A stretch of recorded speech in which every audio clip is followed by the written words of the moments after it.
ဖုန်းမှာပါတဲ့ Bluetooth ရဲ့အဓိပ္ပာယ်ကသွားပြောင်တစ်ခုပြောချင်တာလားဆိုရင်ဟုတ်တယ်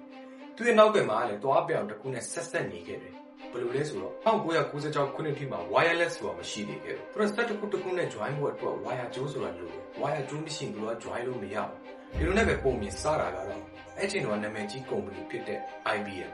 Nokia Intel Ericsson Toshiba ဒီကုမ္ပဏီ၅ခုအောင်ပေါင်းပြီးတော့စက်တစ်ခုနဲ့တစ်ခု join ဖို့အတွက် wire ကြိုးမလိုတဲ့ technology တစ်ခုထုတ်ဖို့ဆုံးဖြတ်လိုက်တယ်ဒါပေမဲ့သူတို့ရဲ့ technology အတွက်သူတို့နာမည်စဉ်းစားရတာခက်တယ်ဘာပေးလို့ပေးရမယ်ဖြစ်နေတယ်သူတို့ကဒါပေမဲ့ဒီချိန်မှာပဲ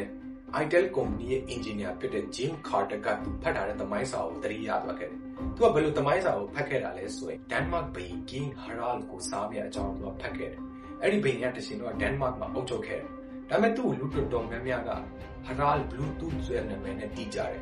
ဘာလို့လဲဆိုတော့အဲ့ဒီဘုရင်ရဲ့သွားတစ်ချောင်းကအပြိုင်အောင်တန်းလေးဖြစ်နေတယ်အပြိုင်အောင်လည်းရိုးရိုးမို့သူကအပြိုင်ရင်းလေးဖြစ်နေတယ်ဆိုတော့ Intel Company Engineer Jim Carter ကဒီအကြောင်းအရင်စိတ်ဝင်စားသွားခဲ့တယ်ဒါပေမဲ့သူပိုပြီးစိတ်ဝင်စားသွားတဲ့အချက်က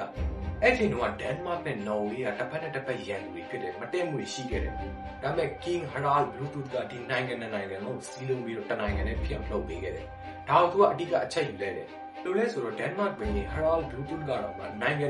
လုံးစီးလုံးပြီးတနိုင်ငံနဲ့လုပ်ပေးခဲ့တယ်ငါတို့ရထုတ်ထားတဲ့ wireless technology ကလည်း device တစ်ခုနဲ့တစ်ခုစီးလုံးနေတာပဲဆိုတဲ့သဘောနဲ့သူက technology ရဲ့နာမည်ကိုသူက Bluetooth ဆိုပြီးပေးလိုက်တယ်အဲ့ချိန်ကနေစပြီးတော့အခုဒီကျွန်တော်တို့သုံးနေတဲ့ Bluetooth ပေါ်လာခဲ့တယ်ဒီအကြောင်းရင်းလေးက Bluetooth ဘယ်လိုပေါ်ပေါက်လာလဲဘယ်လိုဆက်ပြီးတော့ Bluetooth ဆိုတဲ့နာမည်ကဘယ်လိုရသွားခဲ့ရလဲဆိုတဲ့အကြောင်းကျွန်တော်တင်ပြပေးသွားဖြစ်တယ်အဆုံးထိကြည့်ပေးတဲ့အတွက်အားလုံးကျေးဇူးတင်ပါတယ်